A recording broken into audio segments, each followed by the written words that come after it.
orang yang memandang istriku dengan nafsu sudah berzina dengan dia di dalam hati. Matius, kita lihat makna dari gune. Supaya kita iris tipis-tipis ini manusia bangkai ini. Shalom Bapak Ibu dan saudara-saudara yang dikasihi Tuhan Yesus Kristus. Penyesatan memang ada, tetapi cilakalah mereka yang membuat penyesatan itu.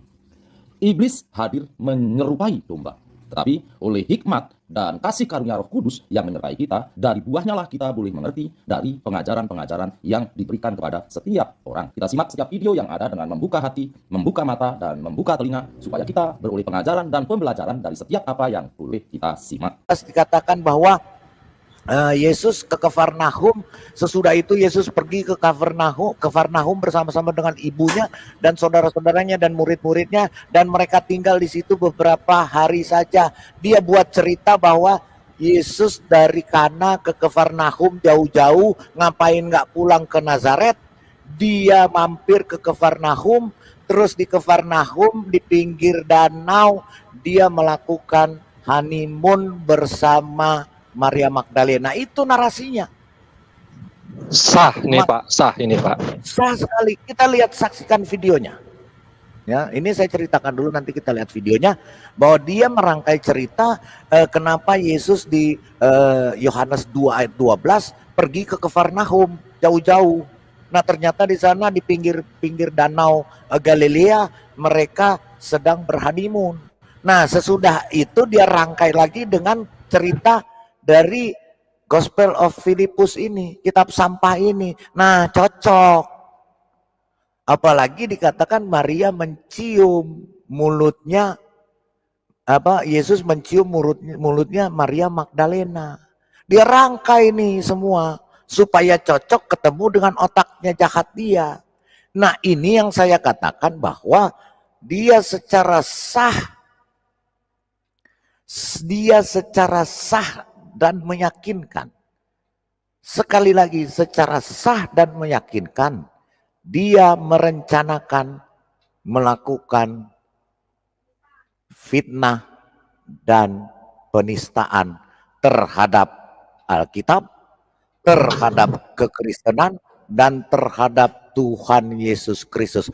Apa jadinya kalau kita buat begini, rangkai cerita dari segala macam untuk menistakan Nabi dan Tuhannya? Selesai, habis.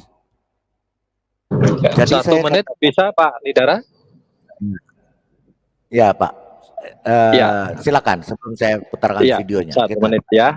Ya, jadi ketika dia mengatakan bahwa menuduh umat Kristen akan merusak akidah Islam. Nah, ini justru sebaliknya. Jelas ya, di kekristenan tidak pernah mengakui adanya pernikahan Tuhan Yesus.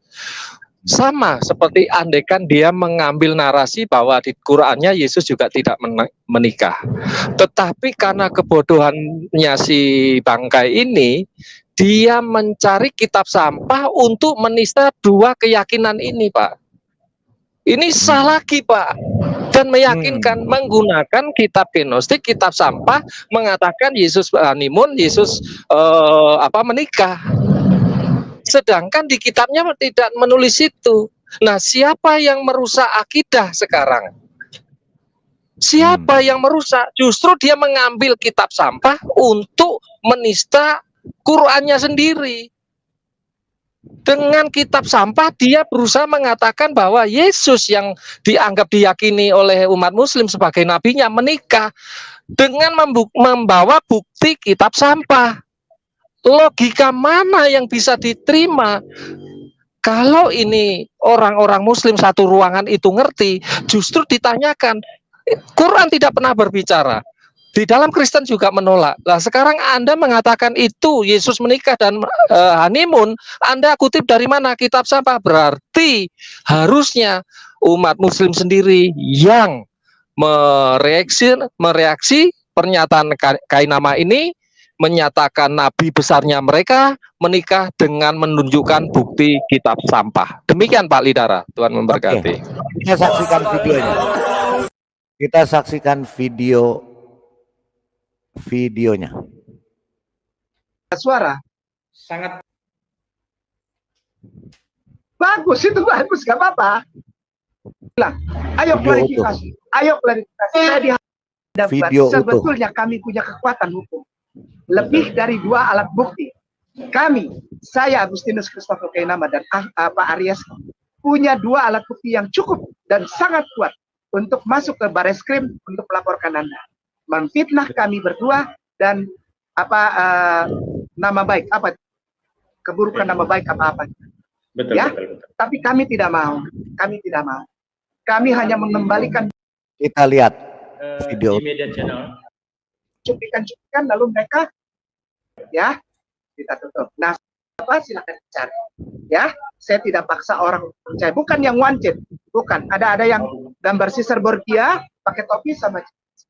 Jadi saya tidak dibangarang ya, tapi saya mengikuti runtutan kisah jarak antara Kana dan Nazaret. Jaraknya berapa? Kita pengen tahu aja. Oh, ngapain sih pengen tahu, apa untungnya? Untungnya buat saya supaya saya tahu. Gitu. Tentang Jesusku. Orang Kristen kan nggak mau tahu tentang Jesusnya, dia cuek aja. Kalau saya mau tahu, mau kenal. Gitu. Jarak antara Kana dan Nazaret. Oke. Klik Kana itu. Klik Kana, kita baca. Klik Kana. Bung Ade tolong bacakan supaya orang Kristen dan Katolik dapat informasi. Oke. Terutama saudara muslimin wal muslimat. Ya, silakan. Kana adalah sebuah kota di provinsi Galilea pada abad pertama Masehi yang disebut dalam bagian Perjanjian Baru di Alkitab Kristen. Khususnya dalam Injil Yohanes, di kota ini Yesus Kristus dicatat melakukan mukjizatnya yang pertama dengan mengubah air menjadi anggur dalam suatu pesta pernikahan. Kisah ini dimuat dalam Injil Yohanes pasal kedua. Oke ya, tidak pernah dibilang pernikahan siapa. Baca ke bawah lagi Bung Ade. Di situ tidak pernah ada pernikahan siapa ya. Saya tidak menggiring opini, kita baca aja. Silakan, di bawahnya ada lagi keterangan. Yuk kita baca yuk. Oke, perkawinan di Kana. Oke, lewat. Saya mau cari jaraknya. Ke bawah pelan-pelan aja Bung Ade. Perkawinan di Ke bawah pelan. Ya, ke bawah lagi. Ke bawah lagi Bung Ade, geser. Terus. Muridnya nyata sebagai alegori. Terus geser ke bawah. Juga dapat diartikan makna pasal referensi lain. Oh, jaraknya nggak ada. Sekarang itu digunakan. Disebut. Oh, bentar. Referensi lain. Terus. Lokasi. Oke, ini mungkin. Tuh, coba baca dulu. Oke. Saat ini belum diketahui pasti lokasi sebenarnya dari kota Kana. Oke, maaf. Sampai detik ini, maaf Bung Ade. Sampai detik ini valid loh datanya. Sampai detik ini orang belum tahu sebetulnya Kana itu di sebelah mana, tempatnya di mana. Ya, betul. Ada 4 perkampungan modern di Galilea yang dianggap sama dengan kota Kana. Ada 4, berarti tidak pasti. Ini, Bung Ade bilang, Ustadz itu makan ikan bakar tuh di mana? Di Jakarta Selatan. Tidak pasti di mana tempatnya secara khusus.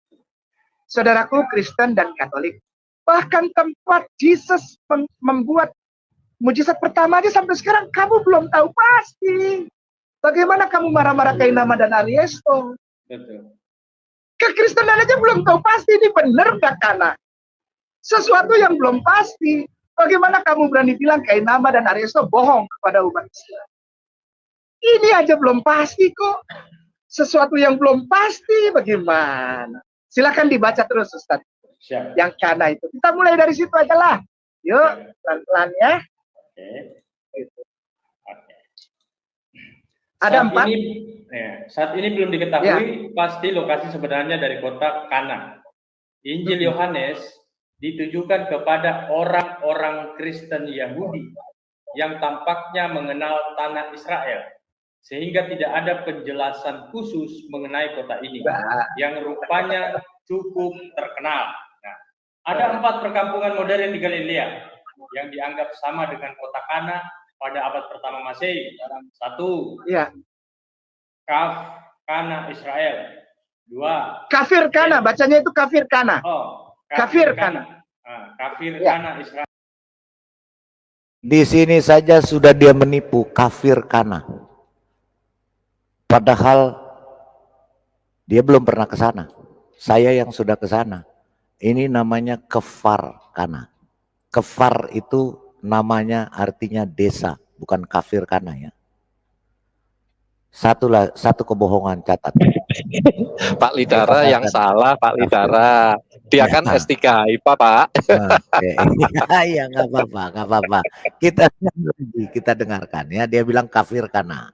Nanti kita akan buktikan dengan data yang benar, bukan data otak sampah dia. 2. Kenneth El Jalil Israel. 3. Ya. Ain Kana Israel. Dan yang keempat, Kana Libanon Israel juga. Jauh terakhir nomor 4 itu makanya biru, namanya Kana. Betul lagi ejaannya, pakai Q, Kana.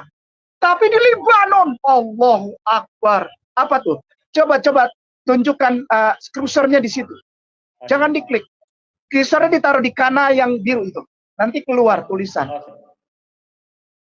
Dia sedang menipu, padahal di Wikipedia ini ada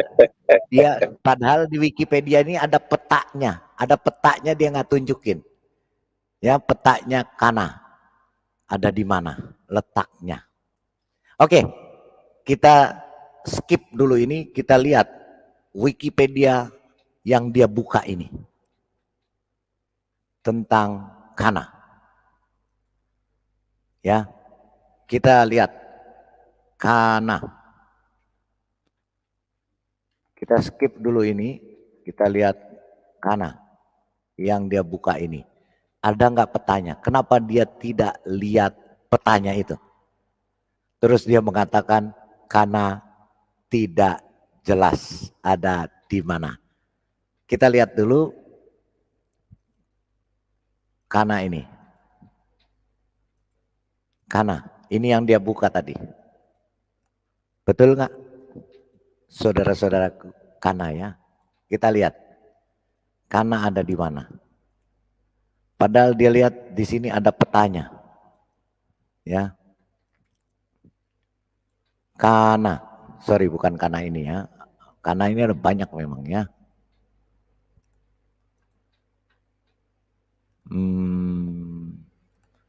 Kana.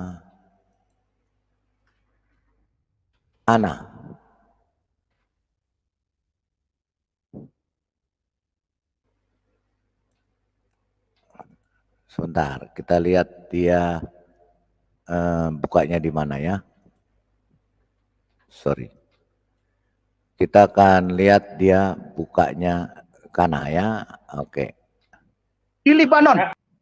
2. Kita lihat. Kafir Kana. Silakan dibaca terus, Ustaz. Kita lihat yang ya. Kana itu. Kita mulai dari situ aja lah. Yuk, pelan-pelan ya. Kita buka yang dia buka Kana ya. Kedua. Untungnya buat saya supaya saya Sebuah kota di provinsi Kana Galilea. Kita buka ya. Kana Galilea. Kana Galilea.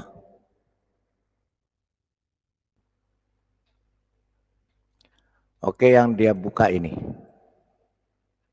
Ini yang dia buka ya.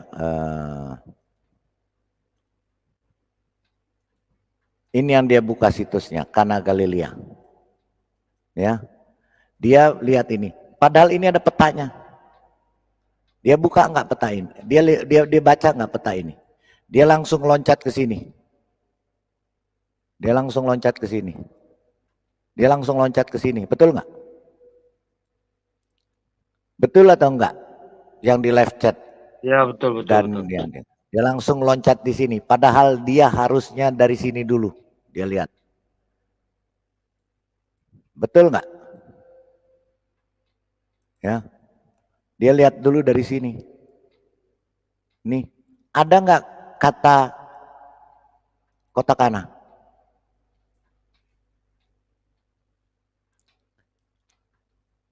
Ada nggak kota Kana di sini? Ya, kota Kana. Saya perbesar dulu supaya kelihatan. Ada nggak kota Kana di sini? Ini, ada nggak kota Kana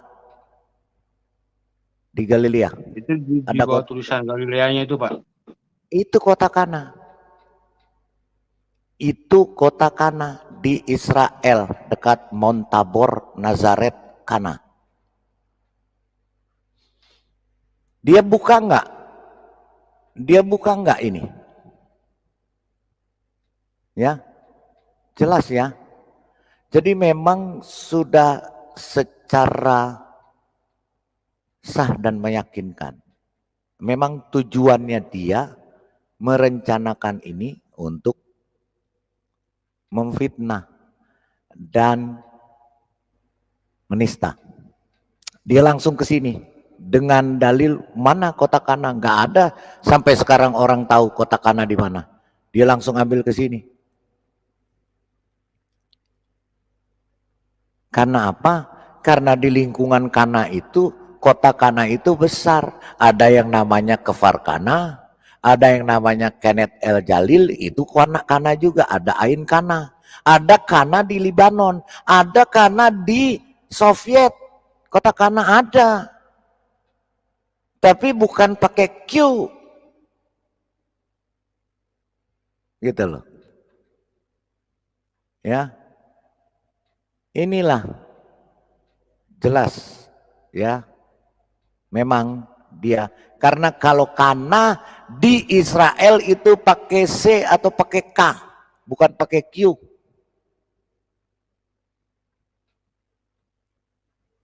Dia nggak buka ini, padahal yang dia buka situsnya ini dengan bangkanya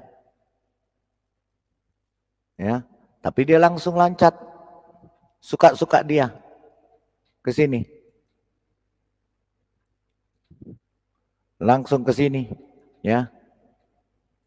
Dia langsung ke sini dengan asumsi bahwa oh, Kana itu nggak jelas ada di mana, supaya cocok sama otak sampahnya dia mau menghubung-hubungkan seperti ini. Kita teruskan, kita lanjutkan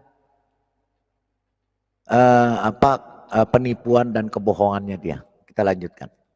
Pada abad pertama Masehi yang disebut dalam bagian Perjanjian Baru di Alkitab Kristen, khususnya dalam Injil Yohanes, di kota ini Yesus Kristus dicatat melakukan mukjizatnya yang pertama dengan mengubah air menjadi anggur dalam suatu pesta pernikahan. Kisah ini dimuat dalam Injil Yohanes pasal kedua. Oke ya. Tidak pernah dibilang pernikahan siapa. Baca ke bawah lagi Bung Ade. Di situ tidak pernah ada pernikahan siapa ya. Saya tidak menggiring opini, kita baca aja. Silakan, di bawahnya ada lagi keterangan. Yuk kita baca yuk. Ini tadi sudah ya. Perkawinan di Kana. Nah itu, ini kan petanya nih. Benar nggak? Ini petanya kan? Itu petanya. Petanya, terus dia potong. Petanya dia tidak lihat. Ini petanya ada. Dia potong langsung. Lewat. Saya mau cari jarak. Dia lewat tuh. Ada. Dia cuma mau cari jaraknya. Tahu nggak tujuannya dia mencari jarak dari Nazaret, Kana ke Kafarnaum? Tujuannya ada karena memang dia sudah rencanakan. Makanya saya bilang di sini dia sudah secara sah dan meyakinkan memang dia merencanakan untuk memfitnah dan menista kekristenan Alkitab dan Tuhan Yesus. Dia suruh lanjut. Dia mau cari jarak itu ada tujuannya. Kita ke bawah pelan-pelan aja Bung Ade. Ke bawah pelan. Ya, ke bawah lagi. Ke bawah lagi Bung Ade, geser. Terus muridnya nyata sebagai alegori, terus geser ke bawah juga dapat diartikan makna pasal referensi lain. Oh, jaraknya nggak ada.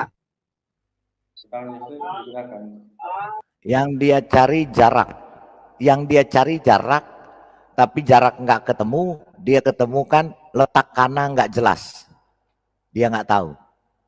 Disebut Oh, bentar. Referensi lain, terus lokasi. Oke, ini mungkin ya, mungkin. Ah, Tuh, coba baca dulu. Oke. Saat ini belum diketahui pasti lokasi sebenarnya dari kota Kana. Injil Oke, Yohanes- maaf. Oke. Sampai detik ini, maaf Bung Ade. Sampai Ya. detik ini valid loh datanya. Sampai detik ini orang belum tahu sebetulnya Kana itu di sebelah mana, tempatnya di mana. Ya, Betul. ada 4 perkampungan modern di Galilea yang dianggap sama dengan kota Kana. Ada 4, berarti tidak pasti. Ini, Bung Ade bilang, Ustadz itu makan ikan bakar itu di mana? Di Jakarta Selatan. Tidak pasti di mana tempatnya secara khusus. Saudaraku Kristen dan Katolik, bahkan tempat Yesus membuat mujizat pertama aja sampai sekarang kamu belum tahu pasti. Bagaimana kamu marah-marah ke Nama dan Ariesto? Betul. Kekristenan aja belum tahu pasti ini benar nggak Kana. Sesuatu yang belum pasti. Bagaimana kamu berani bilang Kiai Nama dan Ariesto bohong kepada umat Islam? Ini aja belum pasti kok. Sesuatu yang belum pasti bagaimana? Silakan dibaca terus Ustaz. Siap. Yang Kana itu. Kita mulai dari situ aja lah. Yuk, pelan-pelan ya. Oke. Gitu. Oke. Ada Saat 4. Saat ini belum diketahui pasti lokasi sebenarnya dari kota Kana. Injil Yohanes ditujukan kepada orang-orang Kristen Yahudi yang tampaknya mengenal tanah Israel, sehingga tidak ada penjelasan khusus mengenai kota ini yang rupanya cukup terkenal. Nah, ada 4 perkampungan modern di Galilea yang dianggap sama dengan kota Kana pada abad pertama Masehi. 1. Ya. Kana Israel. 2. Kafir Kana, bacanya itu kafir Kana. Kafir Kana. Kafir Ya. Kana Israel. 2. Kenneth El Jalil Israel. 3. Ya. Ain Kana Israel. Dan yang keempat, Kana Libanon Israel juga. Jauh terakhir nomor 4 itu makanya biru, namanya Kana. Betul lagi ejaannya, pakai Q, Kana. Tapi di Libanon, Allahu Akbar. Apa tuh? Coba tunjukkan cursornya di situ. Jangan diklik. Cursornya ditaruh di Kana yang biru itu. Nanti keluar tulisan. Sabar. Di Libanon. Kana adalah sebuah, silakan baca Bung Ade. Kana adalah sebuah desa yang terletak di sebelah tenggara Tirus di Lebanon Selatan. Sekitar 11 km dari perbatasan Israel. Kotanya Jauh dari Nazaret ke perbatasan aja berapa kilo? Terus dari perbatasan Israel ke Kana 11 lagi. Dari Nazaret ke Bethlehem aja 144 atau 147 kilo. Ya kurang lebih 145 kilo lah kita ambil. Jadi bagaimana ke Kana di Lebanon? Oke ya, kita baca aja. Menurut apa tuh? Di bawah 4 itu. Menurut Katolik Menurut Katolik Ensiklopedia tahun 1913, sebuah tradisi yang berasal dari abad ke-8 menempatkan kota Kana ini dengan lokasi kota Arab modern kafir. Apa kota apa? Kota Arab modern kafir Kana. Kafir Kana. Jadi karena mereka melihat orang-orang Arab ini dibilang kafir. Orang Yahudi bilang orang Arab itu kafir. Kafir Kana. Ya. Isinya Kana itu orang Arab semua. Orang Arab yang tidak boleh tidak boleh ada orang yang tidak melakukan tradisi Timur Tengah atau tradisi Arab. Iya betul. Di Kana itu berlaku tradisi Arab. Iya betul. Ya, apa? Laki-laki harus menikah. Lebih bagus lagi poligami sesuai dengan kitab Ulangan atau Devarim pasal 21 ayatnya yang ke-15. Mereka orang-orang Arab di Kana itu karena di lingkungan Yahudi, mereka ada di lingkungan majority Yahudi, mereka minority, mereka terkungkung pada budaya laki-laki harus menikah. Kemarin kita sempat baca ya, di dalam Yevamot, kitab Yevamot, laki-laki yang tidak menikah karena sakit. Oh, nggak mau orang-orang Arab di sana. Wah, harus menikah. Gitu. Lebih bagus lagi kalau poligami, sesuai dengan bapak-bapak nabi-nabi sebelumnya, supaya dilihat mereka beragama dan mengikuti nabi-nabi sebelum mereka. Bapak Abraham, ya, Bapak Yakob, Bapak Esau yang menikahi anak Ismail. Esau itu kita sudah pernah bahas ya. Esau menikahi putri Ismail. Namanya Nebayot. Esau istrinya Ismail, orang Arab. Nah, pernikahan di Kana. Kenapa di Kana? Karena di Kana itu adalah budaya yang masih kuat terjaga. Bahwa ada hubungan pernikahan antara orang Yahudi laki-laki dengan perempuan Arab, perempuan keturunan Ismail. Ini bukan tafsir, ini bukan asumsi liar. Kita baca itu karena kampung orang Arab. Begitu ya. Terus saya habisin dulu dikit lagi Ustaz. Dikit lagi ya.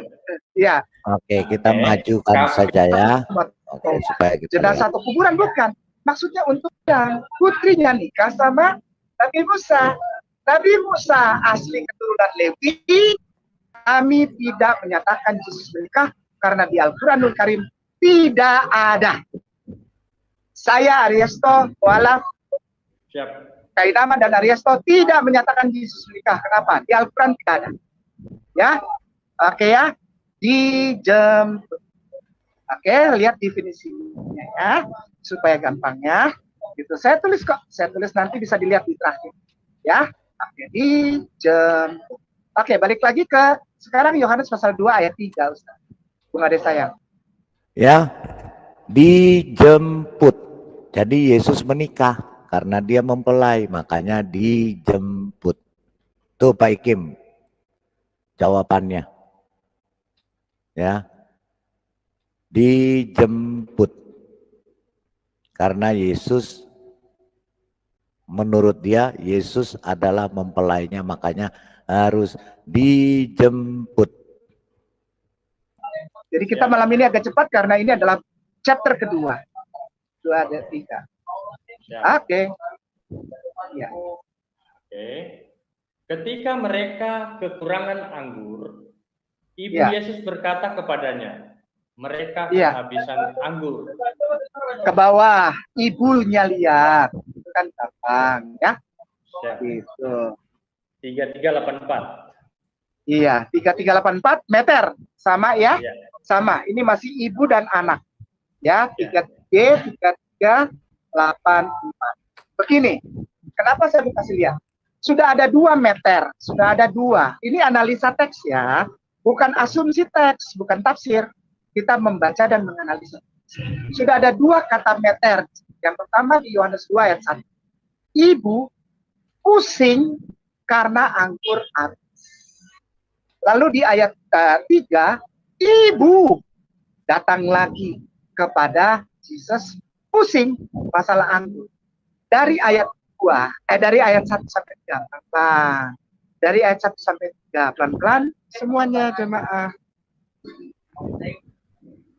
Kenapa Ibu Maria ini pusing? Itu kan bukan pestanya dia. Nggak masuk dong. Ini diulang sampai 2 kali di ayat 1 dan ayat 3. Supaya jemaat yang membaca itu, ayat itu apa ya? Top. Beneran? Karena memberikan penekanan supaya yang membacanya ngerti.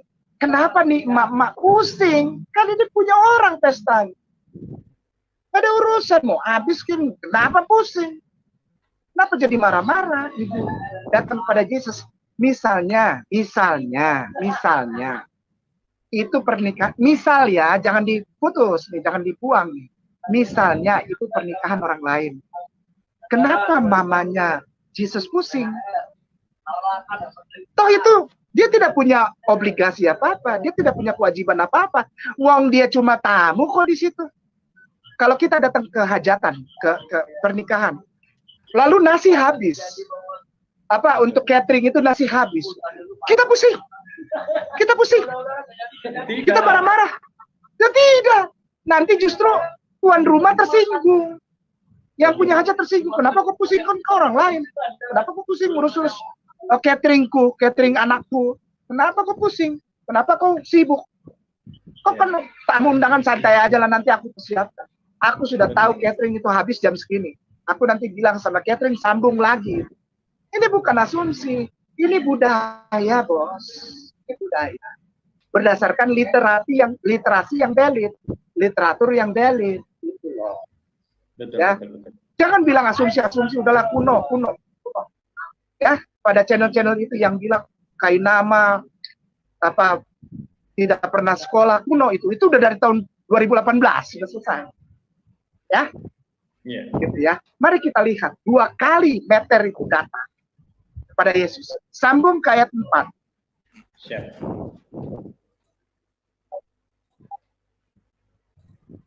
Sambung ke ayat 4. Ya. Ya. Kita lanjut aja ya.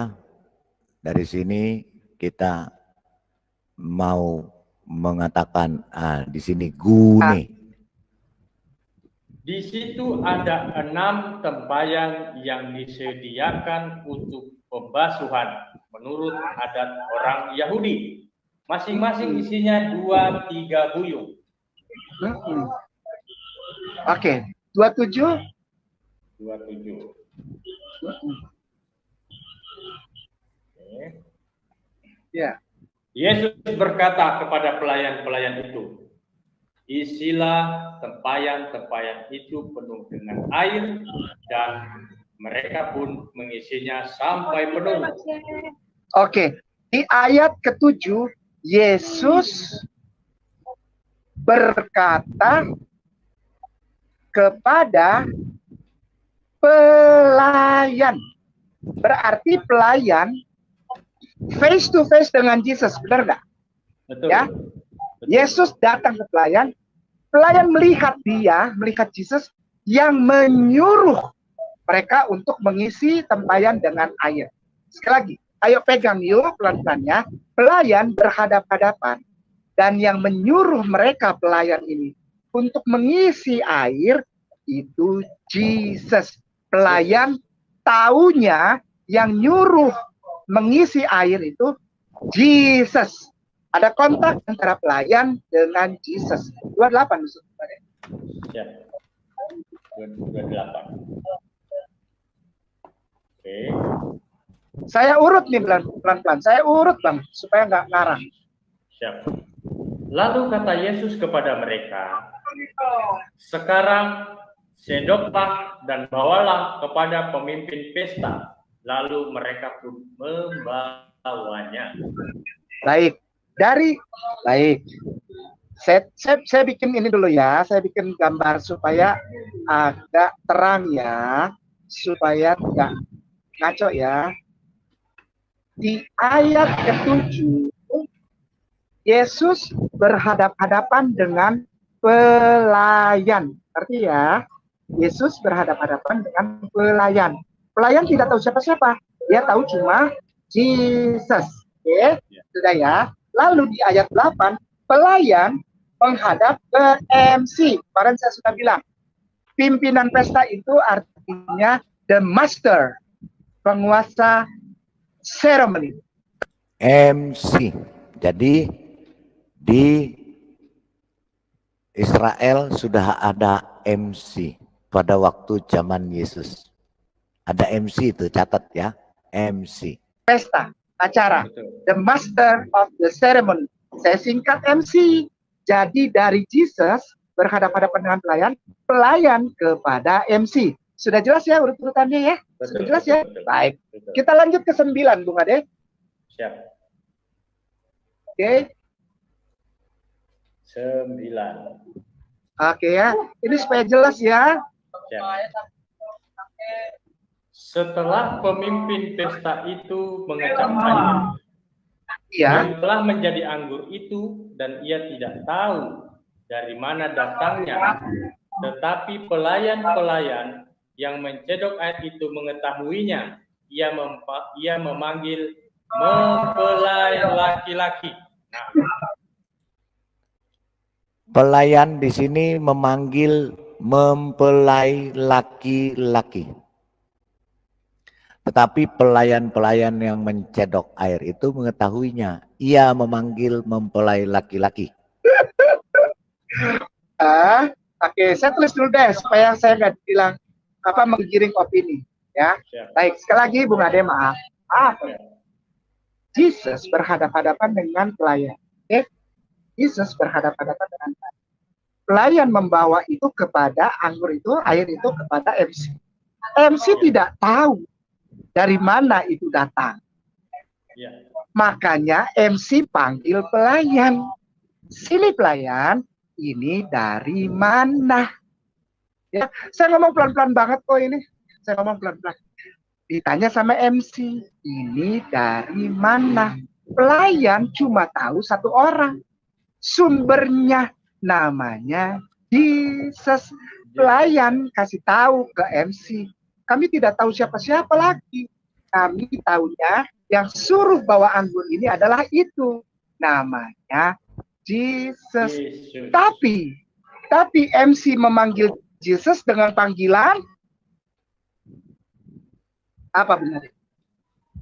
MC memanggil Jesus, memanggil orang yang membuat anggur ini mempelai sebagai mempelai. Hebat ya. Tepuk tangan dulu ah.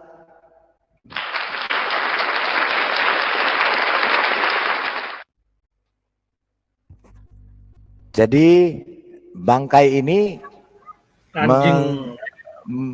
menafsirkan bahwa yang dipanggil itu mempelai itu adalah Yesus. Hebat ya, luar biasa. Kita lanjut. Anjing. Ngerti ya? Ngerti. Kalau dia tahu itu Yesus dan dia bukan mempelai, panggil aja Ibn Maryam. Gampang kan? Nggak usah Mesias karena memang orang Yahudi tidak mengakui Yesus Mesias. Panggil aja Ibn Maryam. Sini dulu. Kan dia putra dari Ibn Maryam. Jadi dia paksa bangkai ini orang Yahudi manggil Maria tuh Ibn Maryam. Hebat ya. Luar biasa ya. Jelas di sini bangkai ini sedang membuat Alkitab sendiri. Sedang membuat Alkitab sendiri. Sah, secara sah dan meyakinkan. Ya. Memang dia jelas menista dan memfitnah. Maria. Dari Maria. Yesus. Iya, Yesus. Sini dulu. Kan dia tahu namanya, nggak mungkin nggak tahu lah. Nggak mungkin kan? Dia tahu, MC ini tahu namanya. Kan dikasih tahu sama pelayan, pelan-pelan. Ya, Yesus berhadapan-hadapan dengan pelayan sehingga terjadi anggur. Lalu pelayan membawa anggur kepada MC. MC tidak tahu anggur siapa yang bikin, siapa yang dari mana, siapa yang memberi, tidak tahu. Makanya MC bertanya kepada pelayan yang membawa itu. Kamu tahu enggak itu dari mana? Pelayan cuma tahu satu orang. Namanya Jesus. Ya, namanya Jesus dulu. Tidak. Pelayan itu berhadapan-hadapan dengan Jesus. Pelayan cuma tahu Jesus saja. Namanya Jesus ya. Di Alkitab ya. Coba nanti dicek masing-masing Alkitabnya ya. Saudara saya boleh tambahin dikit. Sebentar kita sebentar Pak, biar utuh. Nih kita mau tahu. Udah nggak tahan ini mau komentari orang. Iya, sebentar. Tujuannya kita lihat dia tujuannya apa sih? Kita lihat ya. Kita lihat tujuannya apa ya. 2:12. Kita lihat tujuannya. Nah, kita lihat deh tujuannya. Oke. Ngapain dia ke Kapernaum? Nah. Ya. Betul. Sesudah pesta selesai. Betul. Ini yang 12. Ngapain dia Ini yang Yohanes 2 ayat 12. Ngapain dia ke Kapernaum, ke ke Kafarnaum? Kapernaum yang jaraknya 50 kilo Iya betul. bersama ibu, saudara-saudaranya, murid-muridnya. Ini orang gimana sih? Pesta pernikahan di Kana. Ibunya sudah ada di sana 3 hari sebelum Yesus ada. Ya, kita baca Yohanes tadi. Lalu orang-orang menjemput Yesus dari Nazaret yang jaraknya kurang lebih 9 km dari Kana. Dijemput. Ada nggak di dalam ayat ini Yesus dijemput ya? Jadi dia memang dia secara sah dan meyakinkan memang dia mengarang cerita sendiri. Ya, kita dengarkan. Nanti kita akan baca Yohanes 2 ayat 12 bagaimana. Jemput ke Nazaret, dibawa ke Kana. Di Kana ada kejadian. Yesus dipanggil mempelai oleh MC, gitu ya. Setelah selesai pesta, ini kan sekeluarga, ini orang Nazaret. Ngapain dia pergi 50 km ke Kapernaum? Ke kampung Arab satu lagi di Kapernaum. Ya pulang aja, kan dia tamu. Habis bertamu ya pulang. Ke kampungnya di mana? Saya di Bogor. Saya ada pesta pernikahan mualaf di Menteng, Jakarta Pusat. Saya datang ke sana. Saya tidak dijemput. Saya diundang. Saya datang ke sana. Udah, habis pesta. Ya pulang ke rumah ke Bogor. Ngapain? Masa saya habis dari rumah saya di Bogor, ada pesta di Menteng, Jakarta Pusat. Saya ke Menteng, habis hajatan, saya pulangnya ke Bandung. Betul. Masuk akal nggak itu? Nggak masuk Ngapain akal. dia ke Kapernaum? Ya, oke, baca lagi 12-nya. Lalu kita pindah ke materi Siap. Kita lanjutkan. rumah mertua. Betul. Jadi ke Terus kita Kapernaum, pergi ke Kapernaum itu Yesus pergi ke rumah mertua. ke Bandung. Lalu kita berdua tidur di hotel ke Bandung. Di Bandung itu beberapa hari. Masuk akal nggak?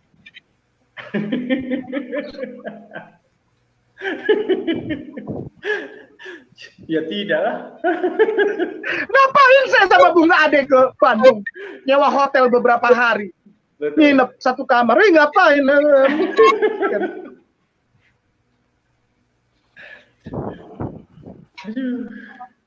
Keren. Enggak. Ya kita lihat aja. Ketik Kapernaum, rumah mertua Petrus. Oke. Saya nggak usah pakai kerangka lah, yang ada di sini aja. Semua orang teologian pasti tahu cerita ini. Kapernaum itu rumah siapa? Kapernaum itu rumah mertuanya Petrus. Atau orang tuanya atau siapa nggak tahu. Apa tadi? Ustaz? Kapernaum, rumah keluarga Petrus. Now. Rumah. Kita lihat apa tujuannya. Aduh, ya Allah. Kapernaum itu apa? Kapernaum ada, silakan Bung Ade. Oke, saya itu dulu. Saya besarkan. Palidara, ngapain kita panjang-panjang sama dia, Palidara? Enggak Pak, Ceritanya supaya kita udah tahu semuanya. enggak, supaya kita ada bukti Pak. Dia soalnya bilang, oh dipotong-potong, Iya. dipotong-potong. Jadi dia putar balik, dipotong-potong. Makanya kita biar ini disiarkan.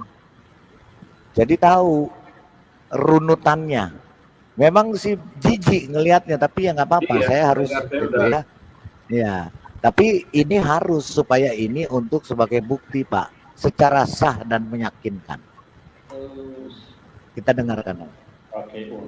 Kapernaum adalah salah satu tempat yang wajib dikunjungi orang-orang Kristiani yang melakukan iklan ini juga mengganggu. Ya kalau gitu Wikipedia aja lah. Wikipedia aja, ini banyak iklannya. Kita mau tahu dia ngurusin ke Kapernaum ini apa? Kita supaya tahu. Jahat dan menyembuh. Karena dia sedang merangkai satu cerita supaya cocok yang di Kana Yesus menikah dan sampai di Kapernaum melakukan honeymoon. Jadi kan cocok ini. Bahwa Yesus menikah. Dia kan sedang mau dia sedang mau menunjukkan bahwa ini saya benar.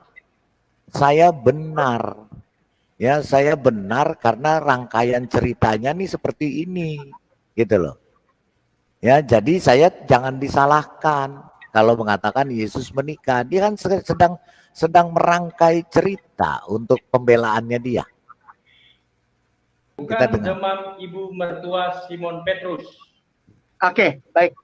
Geser ke atas dulu yang tadi tolong bacakan. Ini adalah rumah Yesus. Ada kan? Dibilang? Ada. Enggak, yang tadi itu ada. Oke. Dan juga pemujukan. Dalam Injil Matius, tempat ini merupakan, coba dia baca. Coba kita cek. Klik aja, Matius 4:13. Oke, ini saya klik ya. Iya. Enggak, Matius 4:13. Ulang. Kita Oke, kita lihat ya. Jadi dia orang Nazaret. Nah, Terus ke Kana. nah. Terus dari Kana, dia perginya bukan ke Nazaret. Dia pergi ke Kapernaum. Dia tinggal dekat rumah mertuanya Petrus. Di tepi danau. Enak ya, enak. Jadi kayak rumah apa? Rumah apa? Kayak villa di danau. Benar nggak? betul. Benar nggak? Asik nggak? Asik nggak di situ asik? Asik lah, angin sepoi-sepoi kan. Oke deh, oke ya. The Gospel of Filipi yang kemarin lah kita lihat lah udah. Dia lari ke Gospel of Filipi. Oke, siapa yang mau berkomentar yang sudah tidak tahan, silakan. Saya Sebelum dulu. kita buka, silakan, Pak Saya dulu Warde. ya. Iya, Ya, sebenarnya silakan. kita marah ya, tapi ya, itulah gara-gara Pak jadi marahnya udah turun. Sabar dalam susah sukamu, sabar. Seperti ini memang betul-betul lah apa ya kalau mungkin pas kita dekat dengan dia mungkin kita udah siram pakai air panas, wajar juga sih kalau saya pikir ya. Tapi jadi gini Pak Palidara, intinya yang tadi Pak King David bilang, dia melangkahi ayat 2, kemudian dia mulai mengarang indah ketika dia menghilangkan ayat 2 itu. Itu di situ intinya yang tadi ya. Nanti sebenarnya ada banyak sih memang yang dari awal dia sudah melencengkan cerita ini. Cuman saya mau cerita yang paling kelihatan nyata aja, yang tadi Pak King David bilang memang dia menghilangkan ayat 2 itu, yang mana jelas-jelas disebut Yesus juga diundang, dia datang sebagai tamu. Nah, yang parahnya itu yang dia tafsirkan, sebenarnya itu pelanggaran berat juga ya kalau dilihat dari undang-undang penistaan itu kan menafsirkan itu. Nah, dia menafsirkan tadi Yesus bertemu dengan pelayan, kemudian MC, ya, Pak. MC. Ya, Ada MC pelayan dulu. Pelayan dulu baru kepala pesta yang dia bilang Master of Ceremony. Tapi kan Yesus yang suruh bawa anggur ini ke MC tadi, ke kepala pesta. Nah, tanpa bertanya kepada pelayan, di situ kan di Alkitab jelas. MC-nya ini kan bertanya-tanya, kok ini enak banget. Kenapa baru disajikan sekarang kan? Tanpa bertanya ke pelayan lagi, dia langsung panggil mempelai pria kan? Iya. Nah, dia mengatakan dia bertanya ke pelayan. Siapa? Dan pelayan tahu cuma satu-satunya yang di situ namanya Yesus. Nah, itu yang dia buat tafsir yang seenaknya aja. Sehingga dia mengatakan Yesus lah yang mempelai pria itu. Itu kan kurang ajar. Ada Iya, betul. Nah, tapi dasarnya ya dia hilangkan di ayat 2 itu. Nah, kalau saya begini, Pak. Saya mau bilang, dia yang paling jelas, yang memang ini nanti setelah mungkin dari Kapernaum nanti kalau Bapak masih bahas sampai lanjut, itu ada yang kelihatan sekali dia berupaya membuat sebuah kebohongan yang besar. Nanti kalau sudah lanjut saya akan komen nanti, Pak. Oke. Ya. Kita lihat dulu. Oke, kita lihat dulu yang dikatakan. Sorry Palidara, saya mau nambahin satu Pak, satu aja Pak. Sebentar. Nah, ini masalah yang tadi Pak, yang Yohanes tadi Pak. Biar jelas dulu, biar yang lain juga ngerti Pak. Itu yang mendatangi mempelai itu adalah kepala pestanya. Disebutnya kalau di bahasa Inggris itu Governor of Feast. Iya. Governor of Feast. Iya.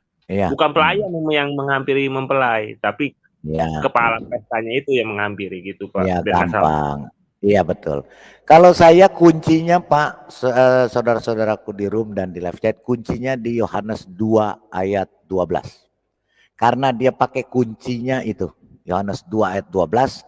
Kenapa Yesus pergi ke Kafarnaum? Itu kan betul kan? Ngapain dia ke rumahnya sana berleha-leha? Karena dia mengatakan itu honeymoon, enak ya di pinggir pantai, di pinggir danau. Kita lihat Yohanes 2 ayat 12-nya. Kuncinya di sini Pak sebenarnya. Ya, kita lihat ya. Apa yang dikatakan Yohanes 2 ayat 12. Kita baca sama-sama. Yohanes 2 ayat 12, sesudah itu Yesus pergi ke Kafarnaum. Di sini Kafarnaum, aslinya sih Kafarnaum. Karena kefar itu bahasa Ibrani, bahasa di sana itu kefar itu kampung atau desa. Ya.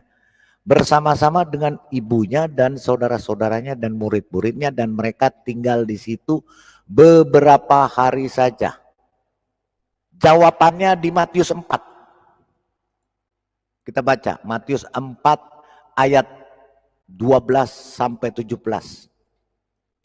Tetapi waktu Yesus mendengar bahwa Yohanes telah ditangkap, menyingkirlah ia ke Galilea. Ini habis dari ini, habis dari Kana. Ia meninggalkan Nazaret dan diam di Kafarnaum di tepi danau di daerah Zebulon dan Naftali yang tadi dia sebutkan. Ya. Supaya genaplah firman yang disampaikan oleh Nabi Yesaya. 15 kuncinya. Tanah Zebulon dan tanah Naftali jalan ke laut, daerah seberang sungai Yordan Galilea, wilayah bangsa-bangsa lain. 16. Bangsa yang diam dalam kegelapan. Karena di Kafarnaum itu menurut nubuatan Nabi Yesaya bahwa di situ diam bangsa-bangsa yang tinggal dalam kegelapan.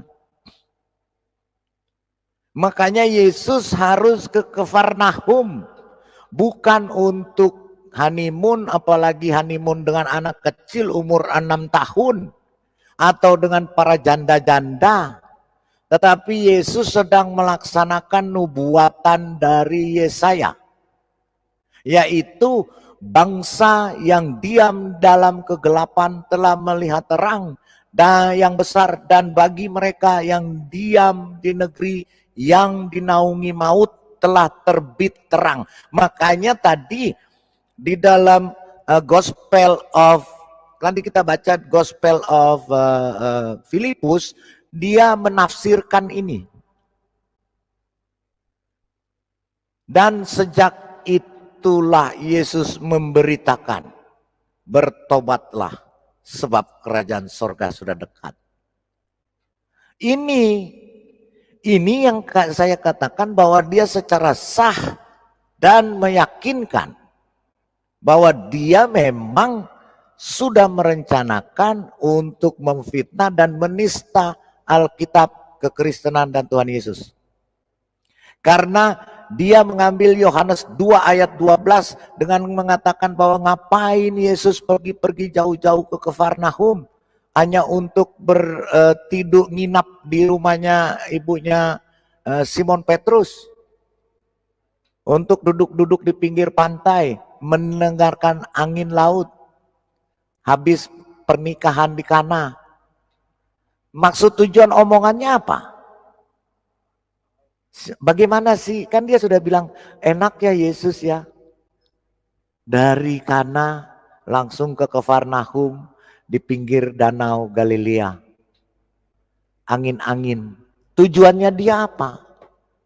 Mau mengatakan itu Yesus sedang honeymoon dengan Maria Magdalena di Galilea. Makanya dia jauh-jauh pergi ke Kafarnaum yang jaraknya 40-50 km katanya. Padahal dia tidak tahu, dia memang sengaja dengan berencana untuk menista. Karena apa? Yohanes 2 ayat 12 jawabannya di Matius 4 ayat 12 sampai 17. Itu. Unsur Jelas di niatnya sini. terpenuhi, Pak. Sudah Unsur niat niatnya memang. ya, Di niatnya sini kan terpenuhi. Yesus ke Kafarnaum itu bukan kemauan dia. Yesus ke Kafarnaum itu tuntunan Roh Kudus untuk menggenapi nubuatan Yesaya, untuk mengatakan kepada orang-orang di sana, bertobatlah sebab kerajaan surga sudah dekat.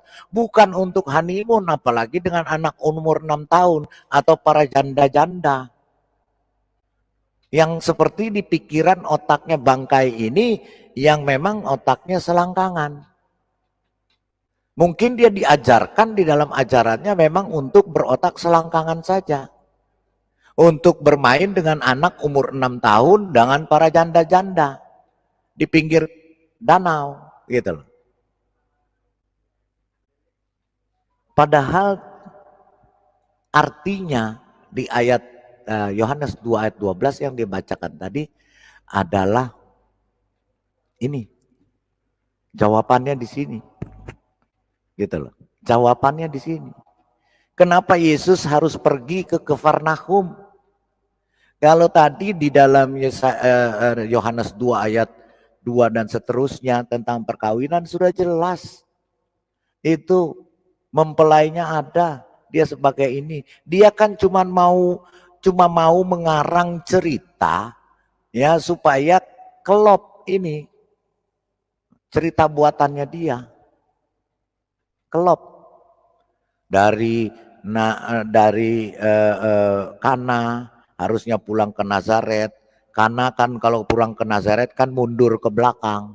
Kenapa dia harus pergi maju ke depan ke Kafarnaum? Gitu loh. Ke Kafarnaum jauh-jauh gitu loh, ya. Ngapain Yesus ke sana? Tadi dia mengibaratkan ngapain saya diundang hujatan ke Menteng, saya di Bogor ke Menteng terus pulangnya ke Bandung. Otaknya dia yang isinya kotoran karena memang otaknya dia sudah dibuang di jamban. Dia memang sudah berniat untuk menista dan menghujat serta memfitnah. Makanya dia harus buat cerita ini. Gitu loh. Oke. Kita lihat yang katanya, terus kemudian dia hubung-hubungkan dengan kata gune. Gune di dalam bahasa Yunani yang mengatakan tadi gune. Gune, ibu. Gune, mater. Gune. Kenapa Yesus memakai kata gune katanya? Gune itu adalah artinya istriku. Makanya tadi dia dibilang di 2 Yohanes ayat 4. Yohanes 2 ayat 4 itu Yesus menyebut kepada Maria Magdalena gune, istriku. Itu dia cocokin lagi. Kita lihat artinya gune. Ini yang harus dibuka. Kita lihat makna dari gune. Supaya kita iris tipis-tipis ini manusia bangkai ini. Ya. Gune, kita buka kata gune. Apa maksud arti gune? Kita lihat artinya gune. Ya, oke, saya share screen dulu supaya kita paham, belajar.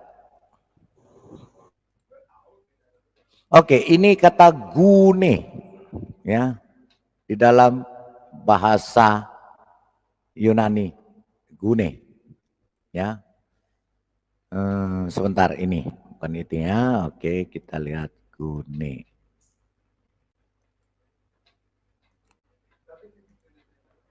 Supaya kita iris tipis-tipis karena dia sudah nangis-nangis tadi malam kan di tempatnya talang air ya. Karena sudah secara sah dan meyakinkan. Itu yang dia takuti ya. Iya, sekalian biar unsur niatnya semakin terbuka, Pak. Ya, oke, kita lihat Bible Lexicon yang tadi dia selalu sebut-sebut 1135. Untuk mengingatkan, kita lihat lagi dia katakan ya di dalam kata gune. Ya. Nah, kita lihat. Oke. Pelayan. Berhadapan-hadapan ada pelayan yang membawa itu. Nanti bilang sama Catherine, sambung lagi. 3384. Nah, di sini Ketika ya. mereka kekurangan anggur, Datang lagi kepada Yesus, pusing masalah anggur. Dari ayat apa? Wong dia cuma tamu kok di situ. Kalau kita datang ke hajatan, jangan bilang asumsi-asumsi. Untuk jadi mempelai atau untuk berbuat mujizat. Kan ada dua di situ masalahnya. Ini bukan pesta dia. Kita dengar. Gitu loh. Ya, ngerti ya? Geser ke bawah, geser ke bawah.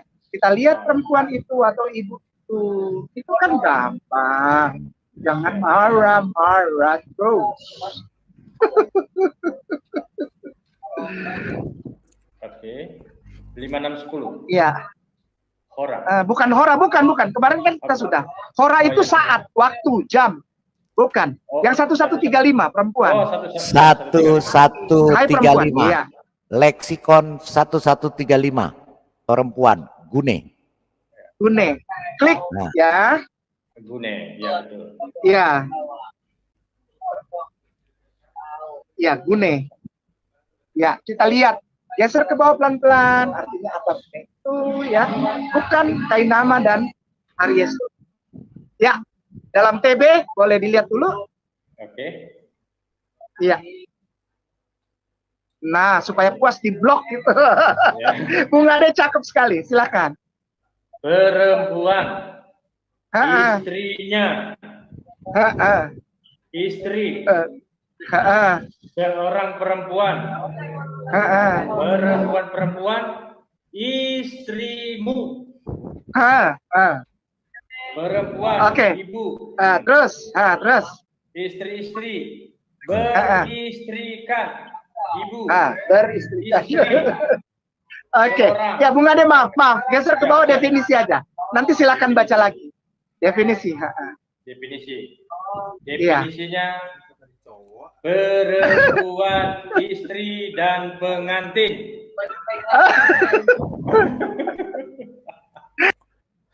Ya, paham ya saudara-saudaraku. Gune. Dia rangkai ini dengan gune. Mengatakan perempuan, istri, pengantin. Karena Yesus menyebut gune. Ya, paham ya? Oke, kita buka. Gune. Supaya jelas.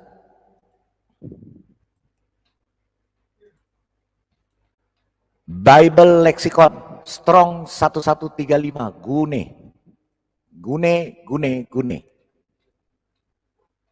Artinya di sini dalam bahasa Indonesia adalah perempuan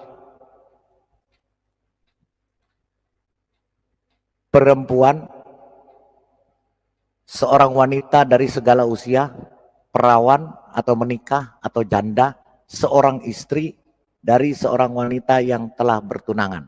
Jadi gune ini bisa diartikan seorang wanita, perempuan, woman, mau yang umur 6 tahun, 7 tahun, 8 tahun, sampai yang tua, woman.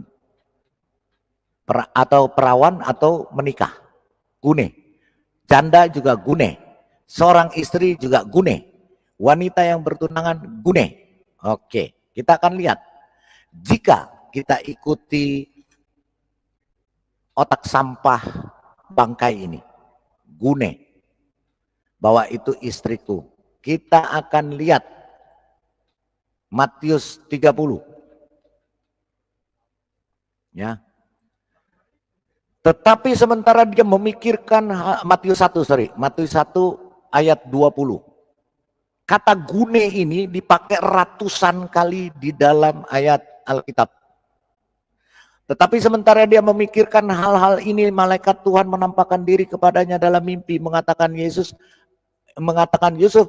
engkau putra Daud. Saya kasih yang ini aja lah, yang biar gampang ya. Oke, ini ya kita lihat di sini supaya gampang. Ini pakai kata gune semua.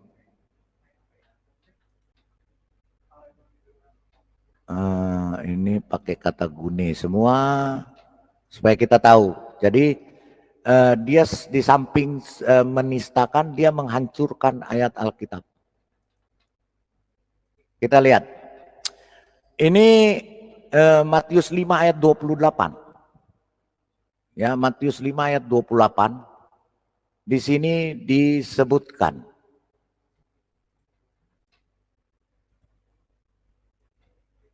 Ini pakai kata gune semua nih. Ya. Kira-kira jadi apa kalau kita ikuti otak sampahnya? Matius 5 ayat 28, tetapi aku berkata kepadamu, setiap orang yang memandang gune dengan nafsu sudah berzina dengan dia di dalam hatinya. Artinya di sini, tetapi aku berkata kepadamu bahwa setiap orang yang memandang istriku dengan nafsu, karena gune dia tafsirkan hanya istriku kan, betul nggak, saudara-saudara? Tadi yang dia katakan, Yesus menyebut gune, ibu, perempuan, gune. Artinya hanya satu di otaknya bangkai, yaitu istriku. Ya, kita ikuti kemauan dia. Tetapi aku berkata kepadamu bahwa setiap orang yang memandang istriku dengan nafsu sudah berzina dengan dia di dalam hati. Matius bukan ini ya, sorry, ada beberapa lagi tadi. Bukan ini, sorry, bukan ini ya. Kita akan lihat kata-kata yang mempergunakan gune, ya, supaya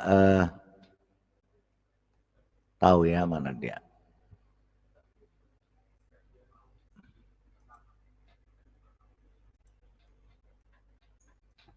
Sebentar ya, saya buka dulu nih kata gunenya ya, supaya dia supaya kita paham.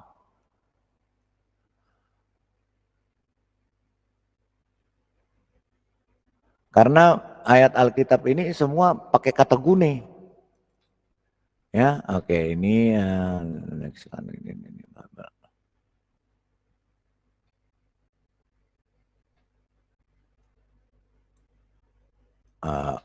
Oke.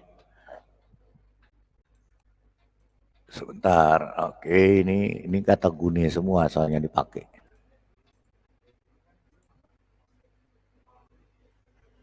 Oke, kita lihat ya, ini udah ketemu.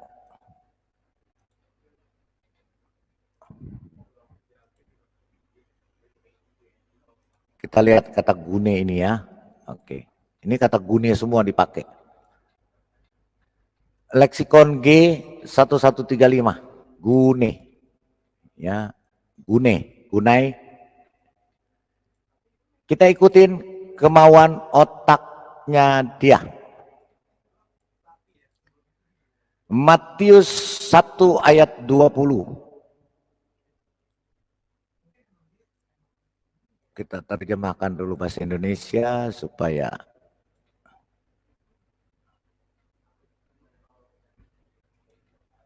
oke. Tetapi sementara Matius 1 ayat 20. Tetapi sementara dia memikirkan hal-hal ini, lihatlah malaikat Tuhan menampakkan diri kepadanya dalam mimpi, berkata, Yusuf, engkau anak Daud, jangan takut untuk mengambil untukmu Maria gunemu. G1135. Karena apa yang dikandungnya adalah dari Roh Kudus.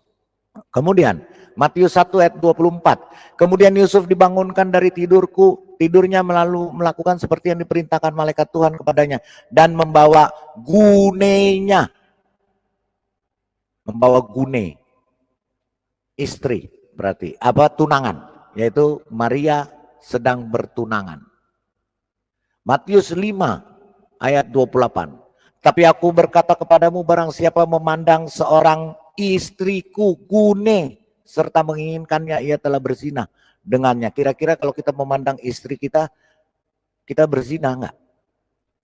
Oke. Matius 5 ayat 31, telah dikatakan siapapun yang akan menyingkirkan gunenya, istrinya, biarkan dia memberikan surat cerai.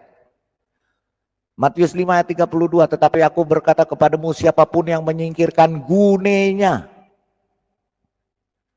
Matius 9 ayat 20, dan lihatlah seorang gune. Ya. Matius 9 ayat 20, dan lihatlah seorang istriku yang sakit pendarahan selama 12 tahun datang di belakangnya dan menyentuh ujung jubahnya. Ini kita ikutin. Itu isi otak sampahnya si bangkai. Bahwa gune itu istriku. Matius 9 ayat 22. Tetapi Yesus membalikannya dan ketika dia melihatnya dia berkata, putri tenanglah, imanmu telah membuatmu utuh dan guneku. Dan gune itu sembuh sejak saat itu. Dan istriku sembuh sejak saat itu. Matius 9 ayat 22, tetapi Yesus membalikannya dan ketika dia melihatnya, dia berkata, putri tenanglah, imanmu telah membuatmu utuh dan wanita dan istriku itu sembuh sejak saat itu.